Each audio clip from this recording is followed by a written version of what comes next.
बलराम कृष्ण को मारो।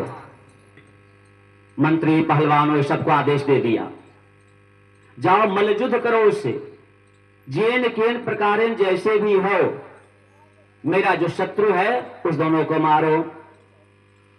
अक्रूर जी से कहा हुआ, अक्रूर जी बड़े हितैषी से, अक्रूर जी से कहा कि देखिए आप तो हमारे हितैषी हैं ना। बोला जी महाराज। तो आप जो है किसी बहाने तो ले आइए उन दोनों को यहां, और हम अपने सामने देख लेंगे। कोई बहाना करके तो आप ले आइए उनको यहां, और यहां मैं कुबलिया पीड़ हाथी द्वारा या पहलवानों के द्वारा उसको मरवा दूंगा। इन दोनों के मर जाने के बाद वसुदेव आदि को, राज्य के लोभी जो उग्रसेन है और देवक को मार दूंगा। कहानी वहीं पर समाप्त हो जाएगी। अक्रूर जी तब कहते हैं कि मनोरथान करोत उच्चैर्ण हो दीवाहतान पे यते हर्ष शोकाभ्याम तथा व्यागम करोमि।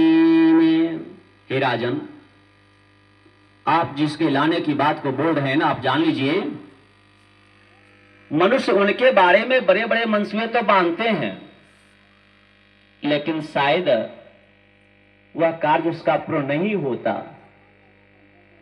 आप लाने की बात बोल रहे हैं तो चलिए ठीक है, मैं आपकी बात को मानता हूं और आपका आदेश भी मानता हूं। ठीक है, मैं उन दोनों को अवश्य ले आऊंगा। अब जो है अक्रूर जो कभी कह दिया, इधर पहलवानों को कहा, केसी को कहा। कहते हैं केसी तो कंस प्रेतः खुरैर्मपि महामयो सटा बधो ताम्र विमानम संकुलम कृबे नमो हे सिद्विखाः।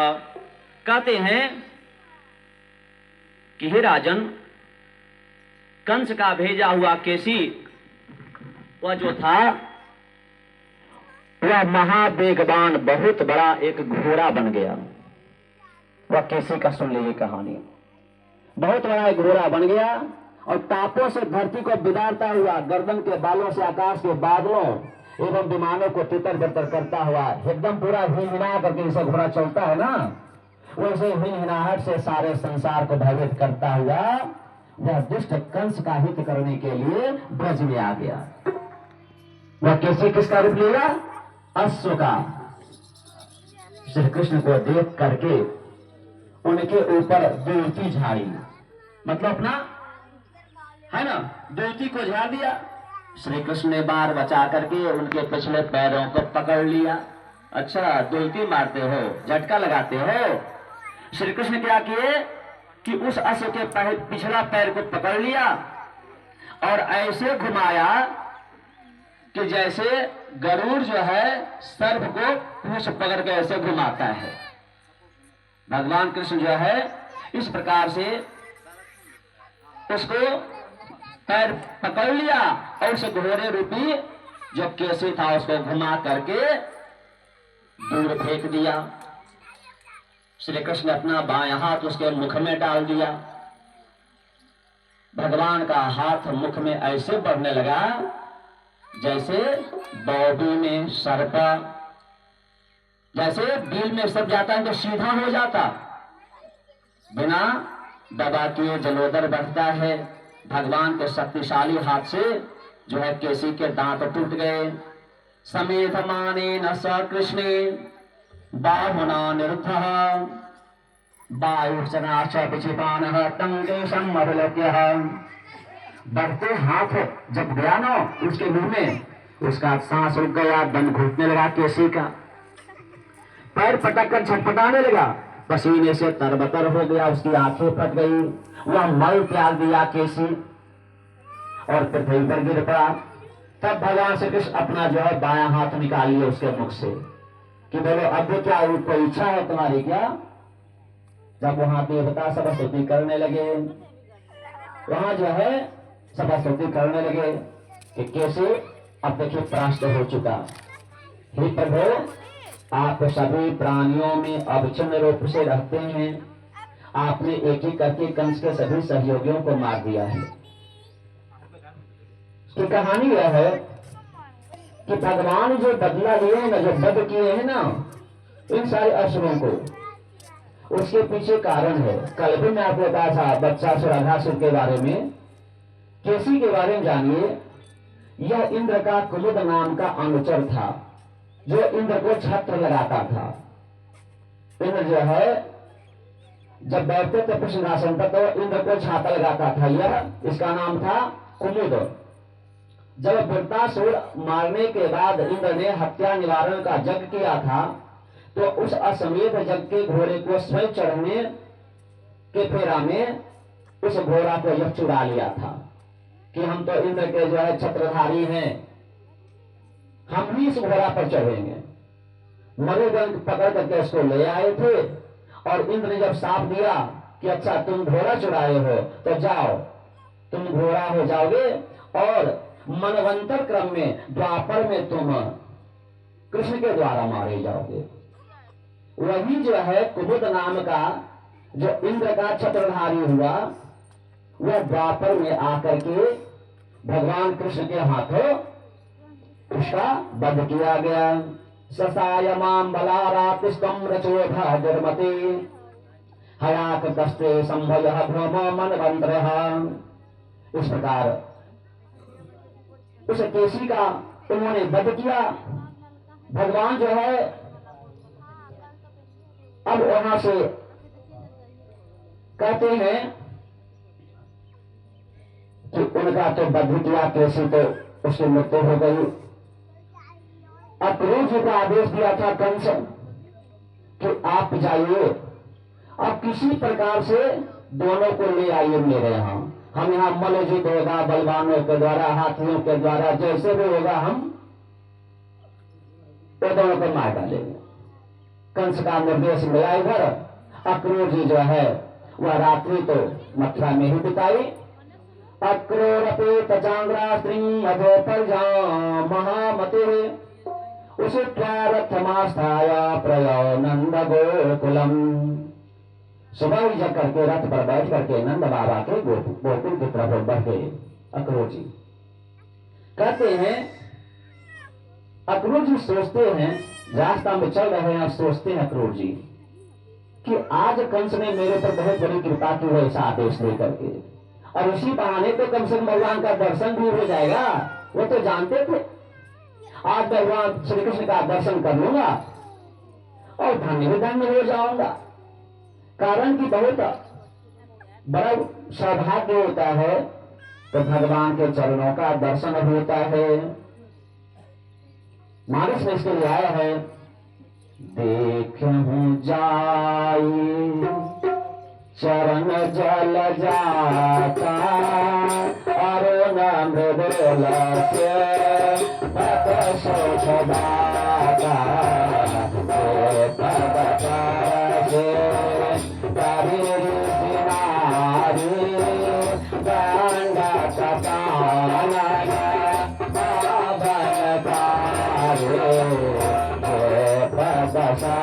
का सुधार लाए कपट पुरांगा संगधाराए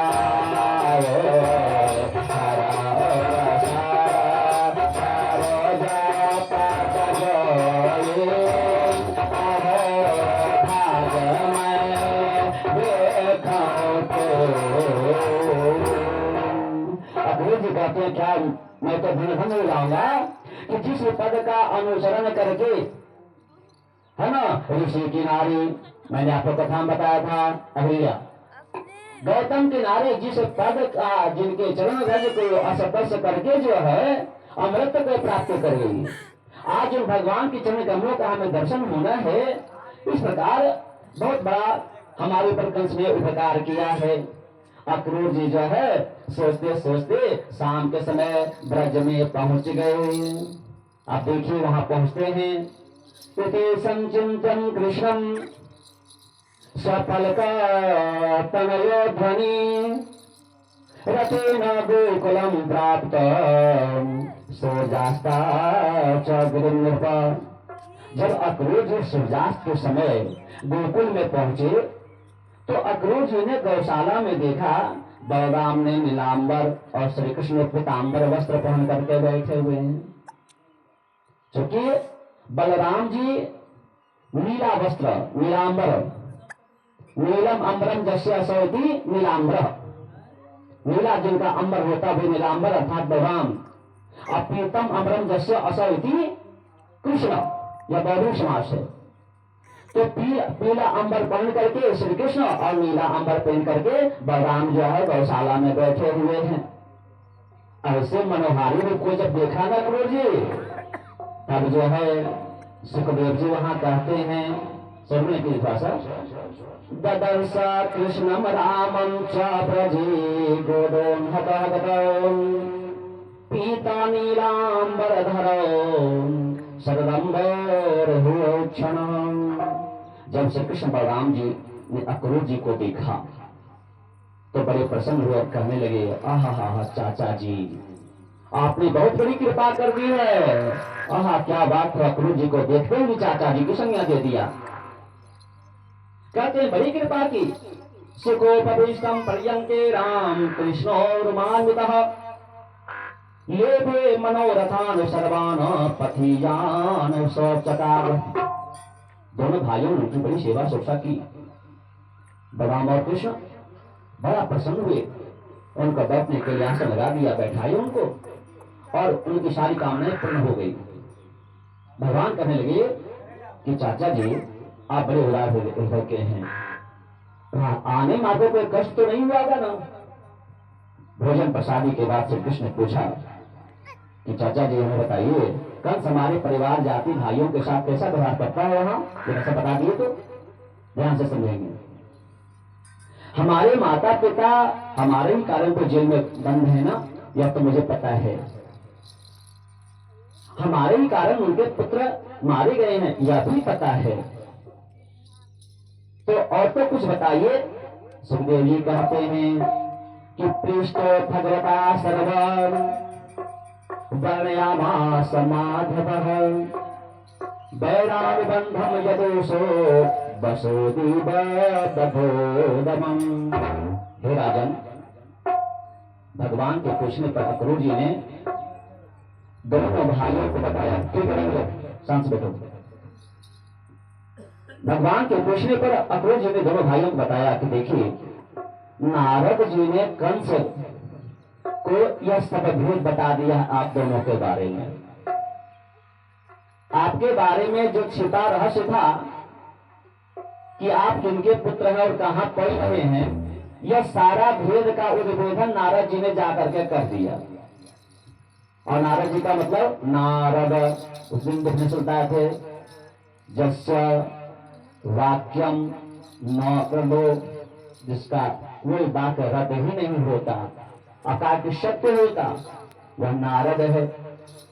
तो नारद जी आपके रहस्य को, आपके मर्म का, आपको जो है भेद को वहां बता दिया है कि आप दोनों जो है वसुदेव के ही पुत्र हैं। और जिस प्रकार वसुदेव को मारने को तैयार हुआ तथा जिस प्रकार जो वंशियों से बैर रखता है, वह सब बता दिया हुआ। और कहा कि कंस ने तुम दोनों भाइयों को मथुरा में होने वाले उत्सव में सम्मिलित होने के लिए बुलाया भी है। अक्रूर जी ने नंद बाबा को भी सारा वृतांत सुना दिया कि जानते हैं नारद जी तो इस वेद का उद्भेदन कर चुके हैं।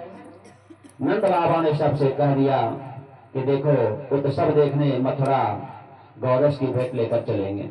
जब समाचार गोपियों ने सुना कि अक्रूर जी कृष्ण बलराम को लेने आए हैं तो बड़ी व्याकुल हो गई।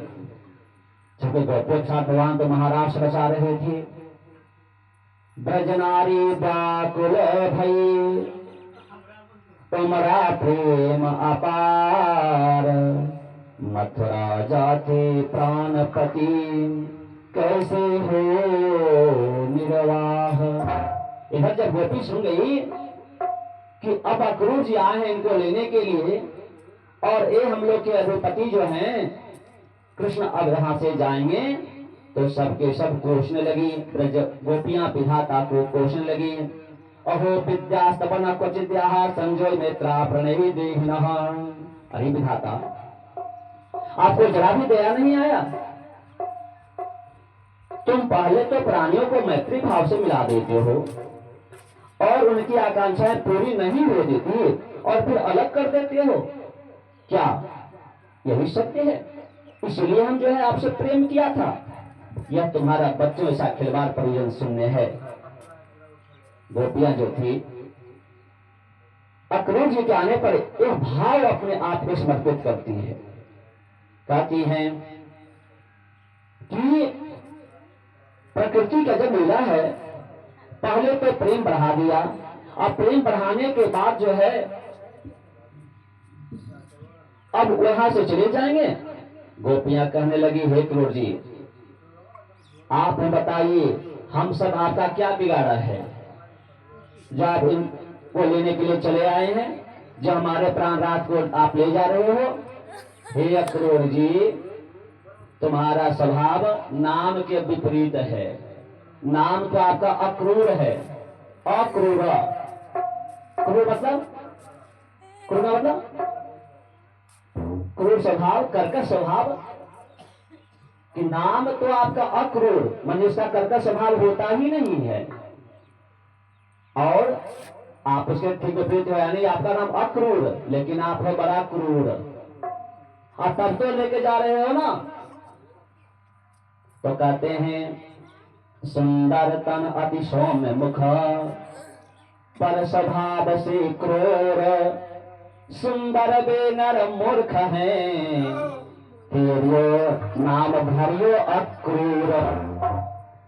कहा कि अक्रूर जी, बहुत अच्छी बात है, आपका कितना जो है शरीर तन बड़ा सुंदर, आपका मुख भी बड़ा सुंदर है, लेकिन हमको लगता है स्वभाव से क्रूर हो, है ना। और सुंदर तो वह होते हुए मनुष्य मूर्ख है जो आपका नाम अक्रूर रख दिया। मतलब वहां जो है प्रताड़ित करती हैं गोपियां। वह चाहती है कि किसी प्रकार ये सब कह दें, जो एजेंट हैं ले जाने वाले, भगवान को नहीं लेके जाए। इसलिए गोपियां वहां जो है यह बात को रखी। तो कहते हैं, अरे सखियों, नंद आदि गोपियों को भी बुद्धि इस समय बिगड़ गई है, जो हमारे प्राण प्यारे को दुष्ट कंस के पास ले जा रहे हैं। अरे बहनों, श्याम सुंदर को भी तो देखो। हाय प्राण प्रिय को हृदय कैसे भयो कठोर, रथारूढ़ मुखरित नहीं चितवत इत ओर। विफल हो रही है गोपियां भगवान के जाने पर। कहते हैं सुखदेव यहाँ पर कहते हैं कि एवं भगवान विहतार भूषण ब्रजस्त्रिय कृष्ण विषक्तमानशाः विसृज्य अलंजाम हृदय स्मः शस्त्रम गोविंदामोदर माधवीति।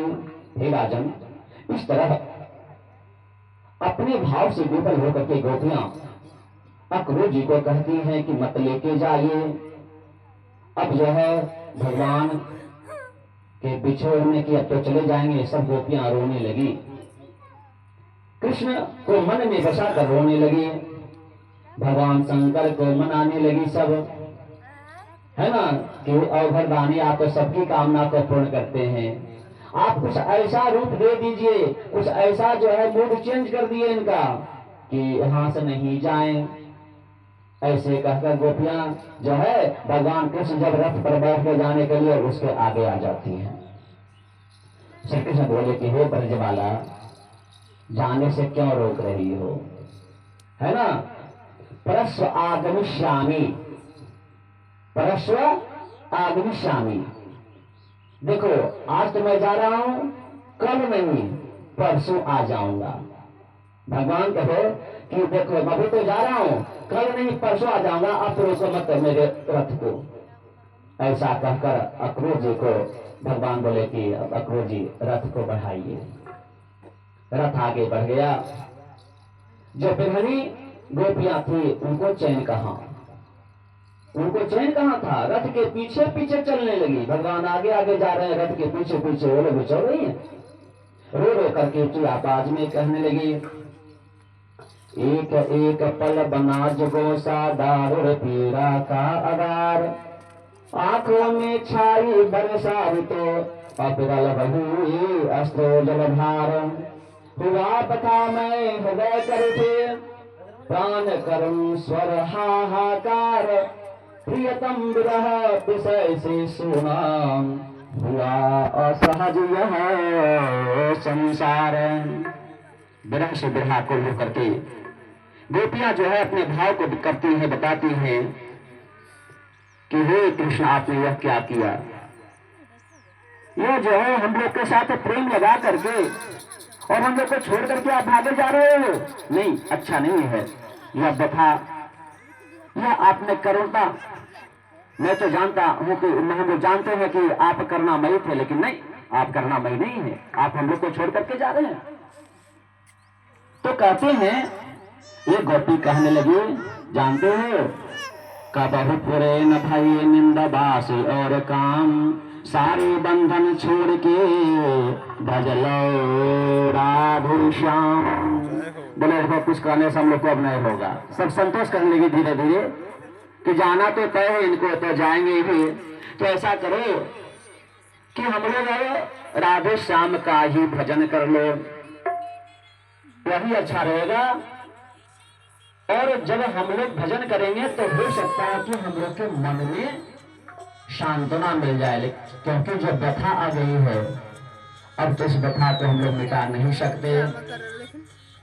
रसना हरि नाम सुधा पिए, तिनके गिनती न गिनी न गिनी भिरे, रसना हरि नाम सुधा न पिए, तिनके गिनती गिन न गिने, संपत्ति बहु जोर बटोर दरी, तिनको कहिए न धनी न धनी, तिनको कहिए न धनी न धनी, अपने युत लागे तले न करे, बहु जोर न बने जगनंदन से, न बने जगनंदन से, कबहो न बने न बने जिनकी न बने जगनंदन से, कबहो न बने कबहो न पुरे नाने सभय, कबहो न पुरे यमने सभरे, तिनके कबहो न बने तिनके कबहो न बने। रथ आगे बढ़ते जा रहा है और गोपियां ये सब जो अपने आप में अपने हृदय को शांत करने के लिए कि अब ऐसा करो कि हम लोग राधे श्याम को ही मन में बिठा करके चलो, जब तक होता है तब तक ही हम लोग बढ़ते हैं। और तेज रफ्तार में रथ को और हाका जा रहा है। क्रूर जी को कह रहे हैं भगवान कि अरे जितना जल्दी यहाँ से तो ओझल हो जाओ, नहीं तो ये लोग छोड़ेंगे नहीं। कहते हैं अब जो तेज जो टप टप टप की आवाज रथ में जा रही है ना, पीछे इतना धूल कम उड़ गया कि गोपियों को पते नहीं चला कि रास्ता आगे का किधर है। लीजिए कहते हैं आगे चल करके जो है धूल के कारण इतना रास्ता ओझल हो गई, सब वहां जो है गोपियां देखते के देखते रह गई कि अब हम लोग के घर जाओगे तो पूरा लगता है कि धूम्रमय हो गया वातावरण, अब हम लोग कहीं मत जाओ। अंततः गोपियां जो है वहीं पर अस्थिर हो गई कि अब छोड़ो, हम लोग जो आस यहाँ पर लगाए हुए हैं ना, शायद वह आस पूरा नहीं होने वाला है। कहते हैं अब जो है आगे चल करके भगवान का रथ बढ़ते जा रहा है। ध्यान से कथा को समझा जाए, प्रसंग को समझिए, आपको ज्ञान मिलेगा। भगवान जो है उनका रथ आगे बढ़ गया, जमुना के किनारे आया। भगवान कृष्ण और बलराम जो है जमुना जल का स्पर्श करके आचमन किया, रथ पर आकर के बैठ गए। भगवान ने आचमन कर लिया उन जल का। उसके बाद अक्रूर जी नीचे उतर गए। अक्रूर जी नीचे उतर करके जमुना में स्नान किया। जानते हैं जब अक्रूर जी जमुना में स्नान किया, जब डुबकी लगाए ना, तो डुबकी में भगवान श्री कृष्ण के उसी रूप को देख लिया। अक्रूर जी को लगा ओ क्या बात है, कि जहां देख रहे हम डुबकी लगाए तो दाल रूप का ही दर्शन कर रहे हैं, भगवान का ही दर्शन कर रहे हैं। अक्रूर जी को इस बात का पूरा एहसास हुआ कि यह तो पार ब्रह्म परमेश्वर हैं। हम तो जितना जानते थे बहुत कम। हमने गोता लगाया जमुना जी में और देखा साक्षात नारायण को कृष्ण के रूप में देख लिया इनको। तब अक्रूर जी को ऐसा लगा, पुनः डुबकी लगाई तो देखा कि भगवान जो है शेषनाग की शैया पर जो है विराजमान है, सारे देवता उनकी विनती कर रहे हैं। और इनको पता चल गया अक्रूर जी को, अरे तो साक्षात जो है पारब्रह्म परमेश्वर है। इसे देख अक्रूर जी की हिम्मत हो गई। ऐसे अक्रूर जी घबरा रहे थे, को लग रहा था कि कंस के यहाँ लेके जा रहे हैं, दोनों छोटे छोटे रूप में है, क्या हाल होगा। वहां तो ऐसे ऐसे पहलवान हैं जो इन दोनों को परास्त कर देंगे। अक्रूर जी को हिम्मत है ना, बहुत हिम्मतवाद है। हम इस रूप को जो देख लिया तब तो कुछ भी ये दोनों कर सकते हैं। अक्रूर जी की हिम्मत जगी।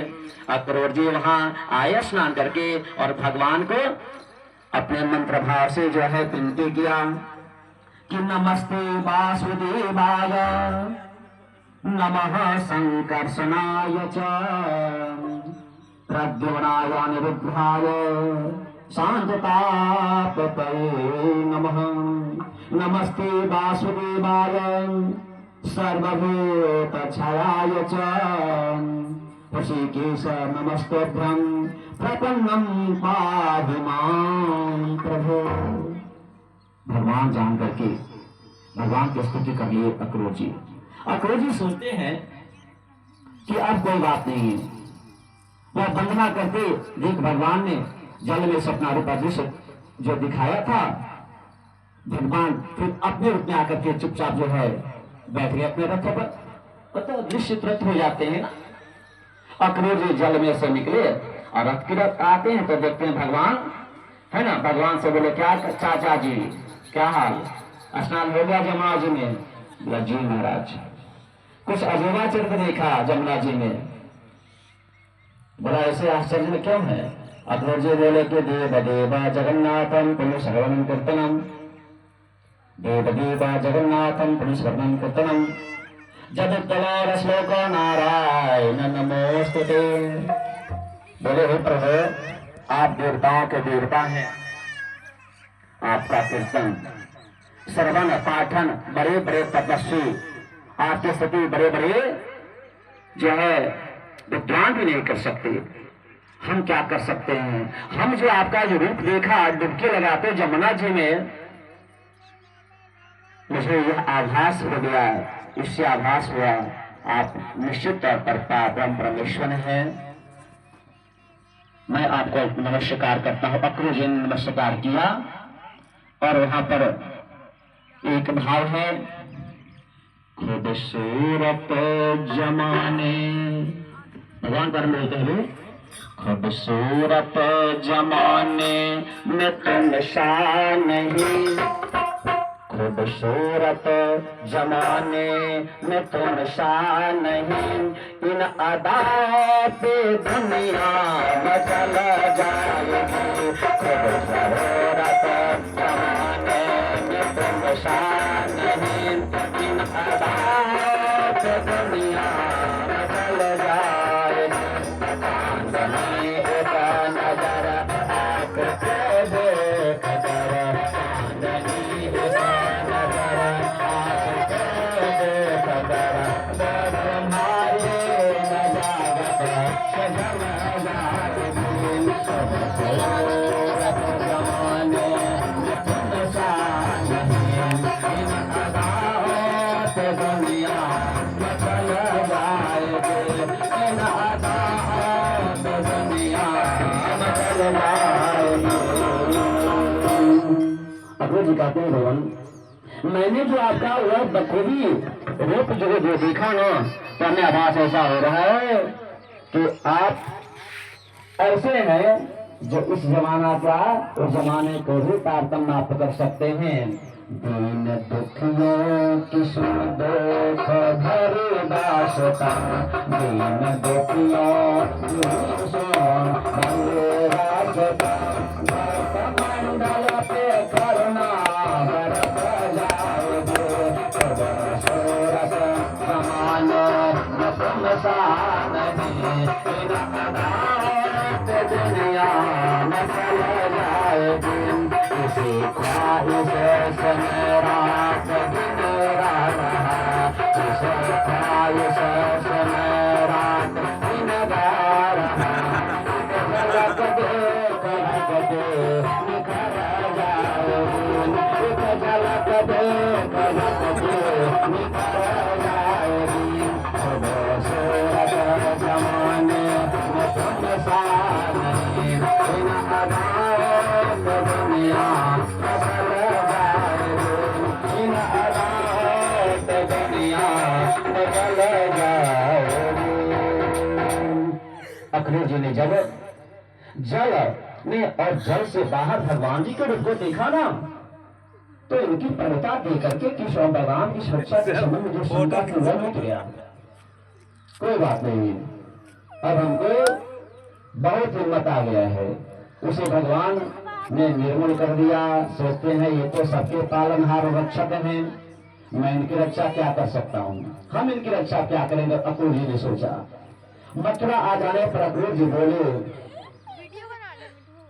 जब मथुरा पहुंचे ना तो अक्रूर जी बोले भगवान से, ऐसा है पहले आप मेरे घर पर चलिए।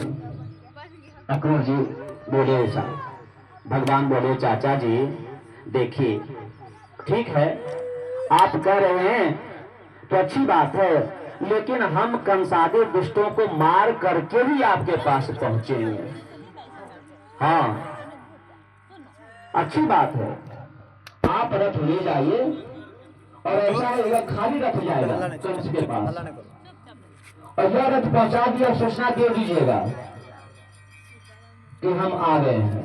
वही भगवान रथ पर से उतर गए और पैदल चलने लगे, उनको रथ भेज दिया। कहते हम पैदल चलकर ही मथुरा को देखते हुए आएंगे। ध्यान से समझेंगे। भगवान पैदल दोनों भाई चलना प्रारंभ किए।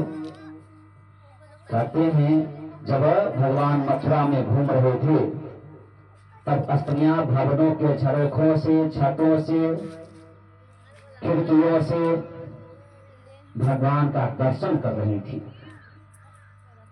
सुंदरता को देख रहे थे। ब्रजवाला के भाग्य की सराहना करते थे, वे धन है देखो तो इनका प्रतिदिन दर्शन वहां के लोग करते हैं। आगे भी बढ़ते हैं तो क्या रजकम कस्यांतः रंगकारं गदाग्रजः दृष्ट्वा याचक वासांसि भवतान्यतमानि च। आगे जब बढ़े भगवान तो भगवान ने देखा कि एक धोबी कपड़ा रंगने का काम करता था, एक धोबी मिला, उनकी तरफ आ रहा है वह धोबी जो कपड़ा रंगता था।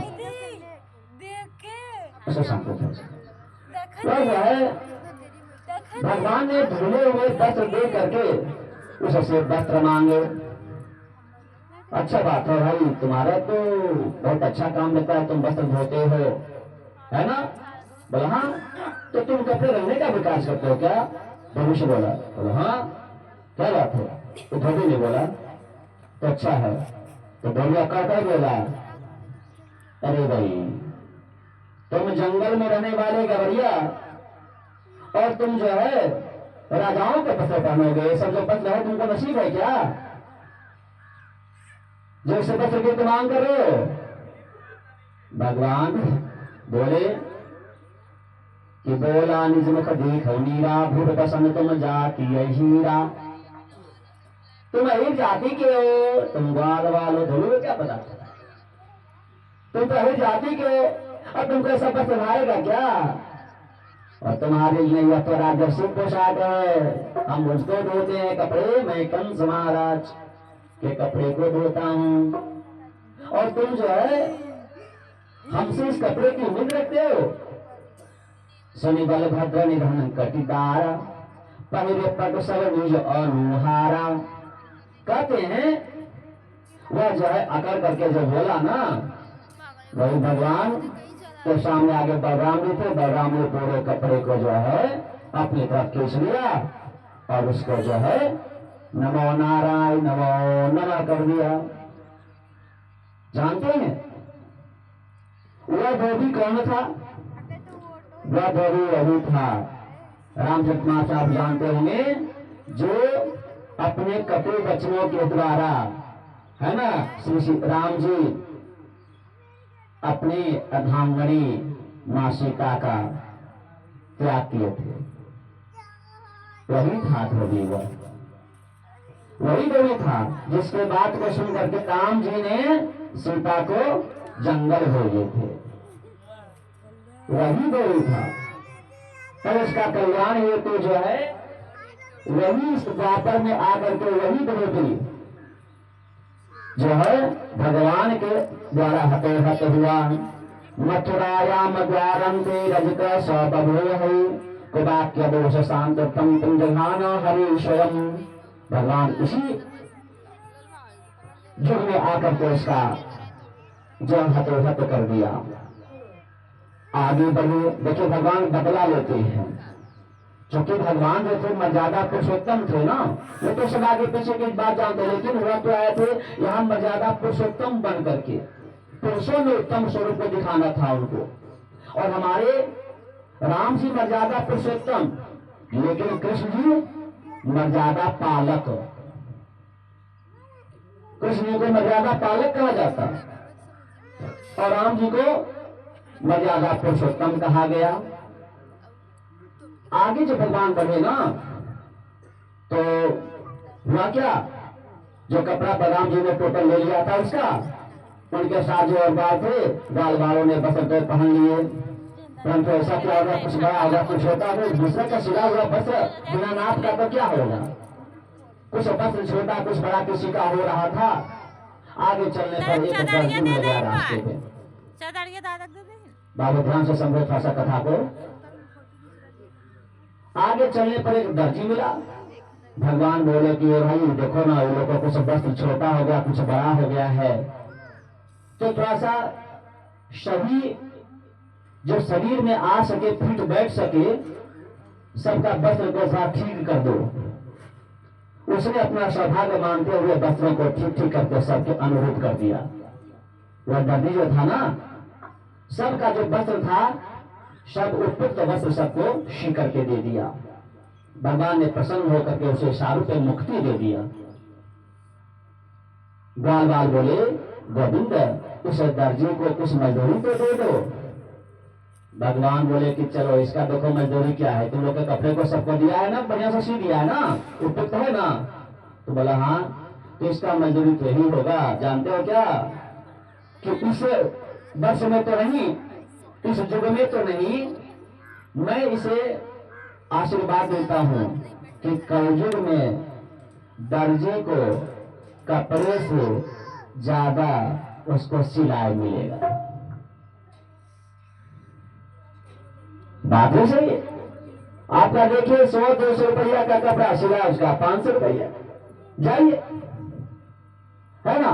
तो भगवान बोले कि उसके लिए आप लोग परेशान मत हो, मैंने इसको दे दिया सिलाई। वह पूर्व जन्म में कौन था, वह मिथिला का दर्जी था। बताओ, वह पूर्व जन्म में मिथिला का दर्जी था। उसी ने राम और लक्ष्मण के लिए वस्त्र बनाए थे, परंतु उसकी इच्छा थी कि मैं स्वयं अपने हाथ से ही वस्त्र पहना करके धन्य हो जाऊं। और आज मथुरा में वही दर्जी बन करके जो है आकर के वस्त्र को सही किया, उसी के हाथ से वस्त्र पहन करके कृतार्थ हो गए। प्रेम से बोले राधा कृष्ण भगवान की। तो धोबी का तो कल्याण हो गया, हतोहत। उसके बाद कल्याण कर दिया दर्जी का। भगवान कुछ दूर और आगे बढ़े। आगे भगवान जो है सुदामा नाम के माली के घर पहुंच गए। माली के घर पहुंचे हैं। माली ने बड़े हर्ष से जो है उनको दंडवत किया और अपना जो फूल था, फूल माला, वह लेकर के उनको गले में पहना दिया। चंदनादि से सभी बाल बालों के सहित भगवान को प्रसन्न किया। माली बोला, प्रभु आज हमारे मेरे कुल को धन्य कर दिया, मैं कृतकृत हो गया। माली भगवान को माल्यार्पण करके अपना जो है गति को प्राप्त कर लिया। वह माली कौन था? तो वह माली था चैत्ररथ वन का हेममाली। पूर्व जन्म में उसकी कहानी है। वह माली था, शंकर भगवान पर प्रतिदिन वह 300 कमल का फूल चढ़ाता था। वरदान में मांगा था कि जिस दिन भगवान मेरे यहां आ जाएंगे मैं उनका स्वागत उसी पुष्प से कर सकूं। उसका जन्म आज कृतार्थ हो गया उस माली का। माहे स्वर्गनाश भीम मालु महामना माला करो द्वापरांत सुदाम संभव। भगवान शंकर ने उसे आशीर्वाद दिया था कि सुनो, प्रतिदिन तुम जो है हमको 300 पुष्प अर्पण करते हो, अच्छी बात है, तो जाओ मैं तुमको आशीर्वचन देता हूं कि द्वापर में जब कृष्ण का अवतार होगा तो कृष्ण जो है तुम्हारे द्वार पर चल कर आएंगे और तुम अपने हाथ से उनका माल्यार्पण करोगे। आज वही भाव हुआ कि अपने हाथ से अपना माला पहना करके अपने जन को कृतज्ञ कर लिया। कहते हैं आगे चलो हमारे भगवान जी। भगवान ने जब आगे बढ़े तो एक कुब्जा मिल गई। कुब्जा किस बोलते हैं? कुब्जी है ना। कुब्जा एक वृद्धा आगे देखे तो सुखदेव जी कहते हैं परीक्षित को, परीक्षित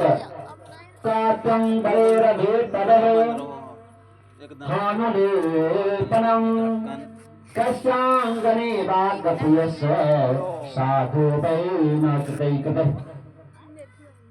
आगे जब बढ़े ना तो कुब्जा से मिली ना कुबरी रूप बनाए हुए और क्या था उसके हाथ में ढेर सारा सुगंधित लेपन था, चंदन। वो अपने चंदन ले करके और कहीं जा रही थी और जा कह रही थी, जाना था उसको कंस के पास। तो भगवान आगे बढ़े ना तो वह कुब्जा को जब देखा ना इस रूप में तो बोले कि भाई हे सुंदरी आप कौन हो और किसकी स्त्री हो, और यह जो अंगराग है चंदन इसको तो कहां ले जा रहे हो? तुम्हारे हाथ में अंगराग ढेर सारा चंदन सुवासी चंदन है, कहां ले जा रहे हो? तो वह क्रोध करके कहने लगी अरे मथुरा वालों की तरह तुम भी मुझ कुबरी कृपा के ऊपर या पूछ करके उपहास कर रहे हो। बोला कि आप ऐसा जानो मैं कंस का दासी कुब्जा हूं, मैं कंस का दासी हूं और मैं देखो 3 जगह से टेढ़ी हूं। कंस का मैं दासी हूं, 3 जगह से टेढ़ा है मेरा शरीर, मैं कुबरी बनी हुई है, इसलिए हमको त्रिवक्रा भी लोग कहते हैं। त्रिवक्रा दुनिया वाले मेरा उपहास करते हैं।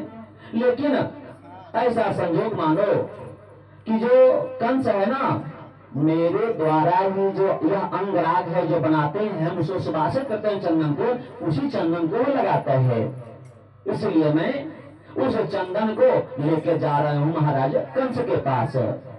अच्छा तो ठीक है, भगवान बोले तो अच्छी बात है, तो ऐसा करो ना कि आज चंदन मत पहुंचाओ वहां जहां तुम लेके जाते थे। बोला तो हम कैसे रह पाएंगे राज में? अरे भाई क्या कैसे रहना क्या है, तुम ऐसा करो ये चंदन हमको लगा दो, तो ये चंदन हमको लगा दो। तो ऐसे करके देखते हो कुबरी अब भगवान को हाथ में था स्वरूप विस्तार कर लिया तो देखी तो वह कुबरी हाथ में चंदन है, भगवान तो वहां पर अपना रूप अब लगाए तो कैसे? तो कुब्जा कहती है कि थोड़ा सा आप झुक तो जाइए, आप झुकेगा तब तो हम लगा पाएंगे आपको चंदन। भगवान का ना ना ना ना तुम लगाओ हमको चंदन है ना। कहते हैं कि लगा दो तो आकार नीचे झुक जाओ। बोला नहीं, अरे भाई ऐसा करो मेरे मस्तक पर तुम लगा दो। गोविंद कहे लेकिन बेचारी उसको कैसे बांध नहीं सकती थी भगवान के मस्तक को। वही भगवान क्या किए अपना दोनों पैर उसके पैर में सटा दिया और जैसे ही पैर में सटा ना कि वह सीधा हो गई और लेपन भगवान के मस्तक पे लगा दिया। वही भगवान का बना कस्तूरी फूल कमल ललाट वस्त्रस्थले कौस्तुभम। वही जो है अपने हाथ से भगवान को श्रीखंड चंदन लगा दी और वह सीधी हो गई, कुब्जा का कल्याण होगा। जानते हैं वही झटका जो लगाना वह सीधी हो गई। कुबरी को वास्तव में सुंदरी बना दिया भगवान ने। सबने चंदन लगाया और भगवान के पीताम्बर को पकड़कर कहने लगी, अरे वो क्या हो गया, मैं तो अधूरा हो गया मेरे साथ। ये वीर पुरुषों, आप मेरे घर चलिए। भगवान बोले कि नहीं नहीं नहीं, अभी तो घर नहीं जाऊंगा। भगवान बोले कि सुंदरी, हम कंस को मारकर ही तुम्हारे यहाँ आएंगे। तुम जो है बहुत अच्छा कल्याण का कार्य की हो, उससे तुम्हारा आज उद्धार हो गया। थोड़ा सा तुमने दोष लगा था त्रेता में कि तुमने जो है वो जो मंथरा दासी थी ना, मंथरा बन करके जो है हमें उस रूप में वनवास के लिए तुम्हें उत्तरदायी हो। तो कल्याण में तो तुम्हारा आज होना है ना, उसमें तुम्हारा आज कल्याण हो गया। प्रेम से बोले राधा कृष्ण भगवान की जय। भगवान आगे बढ़े तो क्योंकि कंस तो पूरा व्यवस्था किया हुआ था। कंस जो है अपने राज्य में खूब पहलवानों को पाले हुए था। एक था पहलवान चाणूर। अब भगवान आगे बढ़े तो पहलवानों में श्रेष्ठ चाणूर जो कंस द्वारा पहले से ही कृष्ण भगवान को मारने के लिए नियुक्त था। कंस ने ऐसा बता दिया चाणूर को कि जो है मारना है, तो बोला कि हम तुमसे युद्ध करेंगे। श्याम सुंदर बोले कि हे पहलवानों, आप हमसे युद्ध करने के लिए क्यों तैयार हो? बोले प्रभु जानत सब कोई, मल्ल युद्ध बिन मेल न होई। बिन विचारी जो भूप करावे, अब सुराज ताक मिट जावे। कहते हैं कि वह चाणूर मल्ल युद्ध करने के लिए उकसाया भगवान को। तो मथुरा की स्त्रियां कहने लगी कि देखो तो यह चाणूर एक छोटा सा बच्चा के साथ मल्ल युद्ध करना चाहता है। तो वहां की जो नारियां हैं ना, देख करके स्वरूप को विवल हो जाती हैं कि कहा छोटा सा बच्चा और यह पहलवान इसके साथ जो है मल्ल युद्ध करेगा। अति सुकुमार देख पुर नारी, कंस ही देहु अनेक नगारी।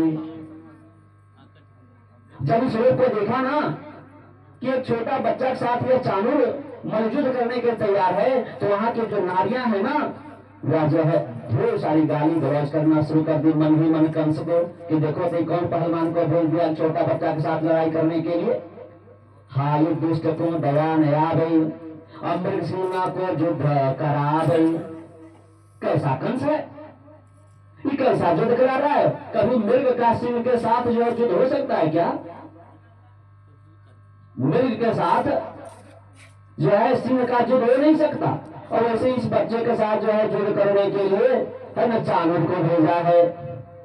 कृष्ण ने जब कहा कि चलो कोई बात नहीं, हमारा तुम्हारा मेल तो नहीं है, क्योंकि मल्ल युद्ध तो होता है बराबरी में, है ना, तो हम तो बालक हैं। तो चाणूर ने कहा कि न बालो न किशोरस्थम बलस्व बालिनाम बरहम नीरयुधे हतोरेण सहस्ररूप सत्यभृता। देखो, न तो तुम बच्चे हो न किशोर हो, क्योंकि भगवान तो एकदम बच्चे भी नहीं थे ना, और न किशोर हो। तो तुम और बलराम तो बलवानों में श्रेष्ठ हो, जिसने अभी तक 1000 हाथियों बल वाले जो है कुबलिया पा जैसे बहुतों को मारा है।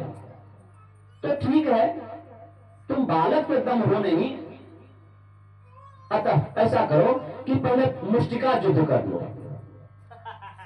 कौन सा युद्ध? मुष्टिका, मुट्ठी बांध करके एकदम जो है, जिसको आजकल हम लोग फैटम फैटी बोलते हैं। कृष्ण तुम मेरे साथ बलराम जो है युद्ध करो। श्री सुखदेव कहते हैं इस प्रकार चाणूर का अनुमोदन न पा करके गोविंद मधुसूदन चाणूर से और जो है बलराम जो है वहीं पर स्थित एक और जो है मल्लयुद्ध करने वाला था, उसका नाम आया मुंटिक, तो दोनों से मल्लयुद्ध करने लगा। भयंकर मल्लयुद्ध हुआ। सभी कंस की निंदा करने लगे जो देख रहे थे इर्द गिर्द। अंत में कंस के दोनों जो पहलवान थे दोनों ने दोनों को मार दिया। यही दशा यह है। उनका कैसे उद्धार हुआ सो जान लीजिए। अमरावती उतरते मुनि के कामदेव के समान 5 पुत्र थे। वे अध्ययन को त्याग कर बलि से कुश्ती लड़ना चाहते थे। इससे कुपित होकर श्राप दिया कि तुम ब्राह्मण को में जन्म लेकर के क्षत्रियों के कर्म करते हो, जाओ भारत में तुम वहां जाओगे, तुम्हारा मल्लयुद्ध होगा और तुम्हारी जो मौत होगी वह कृष्ण के हाथों होगी। ऐसा हुआ ही। इस प्रकार वह जो है इस पहलवानों की जब दशा देखी ना, तब जो है कंस को पता चला कि चाणूर मेरा मुनिकंटक ऐसा ऐसा जो पहलवान को जो है कुचल करके मार दिया, तो लगता है जरूर किसी रूप में है यह। जानते हैं, कहते हैं जितने भी और जो मल्लयुद्ध करने वाले थे ना, सब के सब भाग गए। ग्वालवाल वहां प्रसन्न थे, मथुरावासी बड़े प्रसन्न हुए, बाजे बजने लगे। और जब कंस ने देखा कि मेरे श्रेष्ठ पहलवान मारे गए हैं, तो शेष भाग गए। तो क्या बोला कि अब ऐसा करो और बाजा उजा बंद करवा दो। जो बाजा ढोल बजता है लड़ाई के समय ना, तो बाजा और ढोल जो बजता है ना, तो जीत के लिए बजता है। तब जीत के लिए क्या करोगे? अच्छा हार गया है, तब जो है समझ जाइए। बोला कंस को ऐसा करो, सब बंद करवा दो। सब कहने लगा। कंस बोला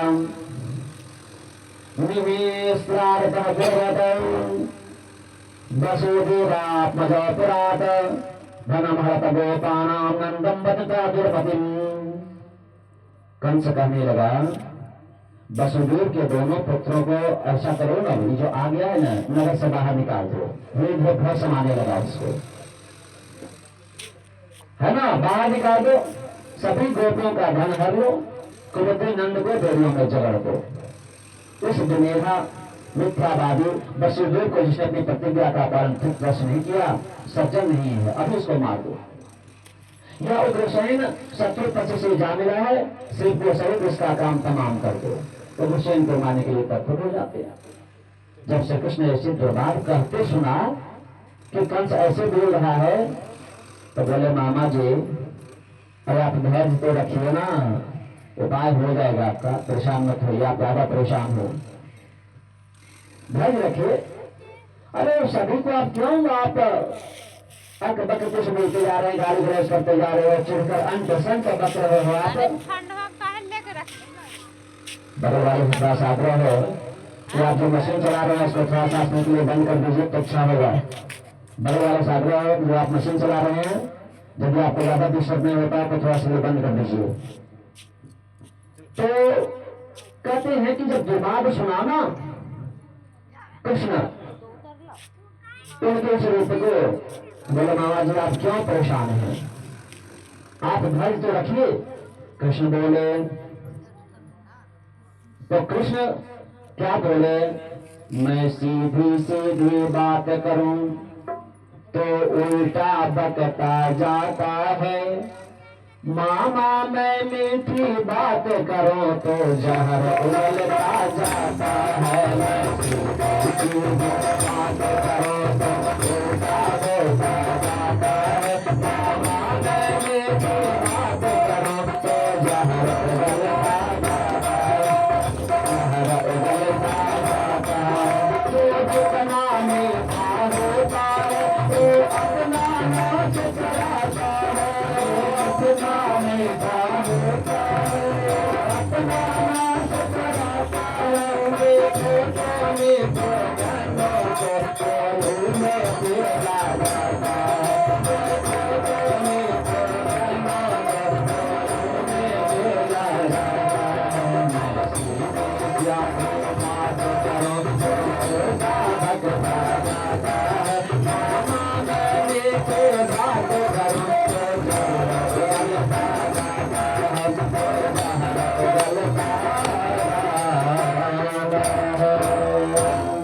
हम जो बोल रहे हैं मामा, आप सुन रहे हैं मेरी बात को? आप उल्टा सीधा बोल रहे हो,